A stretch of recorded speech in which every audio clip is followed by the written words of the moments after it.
Rëme e postit është shoqëruar me rikthimin e tensioneve dhe debateve të mbetura pezull nga shtëpia më e famshme në Shqipëri. Gjatë spektaklit, vëmendjen kryesore e mori një video transmetuar në studio ku shfaqeshin deklaratat e mëparshme të bashkëshortes së Mirit. Në materialin e publikuar, ajo e cilësonte Selinin si gjarpër duke akuzuar se po përdorte afrimitetin me Mirin për të përfituar vëmendje dhe për të siguruar hapësirë në prajmin e spektaklit.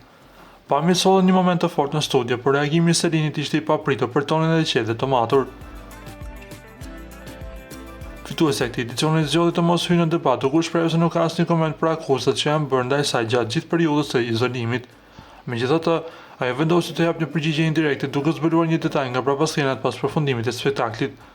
Selin tregoi se pas finales, bashkëshortja dhe vajza e Mirit e kishin takuar personalisht dhe i kishin dhënë dorën, një gest që sipas saj flet më shumë se çdo deklaratë bërë më parë. Ky moment shtoi edhe më shumë interesin rreth marrëdhënieve mes ish-banorëve dhe familjarëve të tyre, duke treguar se dinamika e shtëpisë më të famshme vazhdon të jetë ndezur edhe pas përfundimit të formatit. Para se të ndiqni lajmin, ju lutem klikoni tek butoni subscribe për të marrë të rejat më të fundit nga showbizi shqiptar. Faleminderit.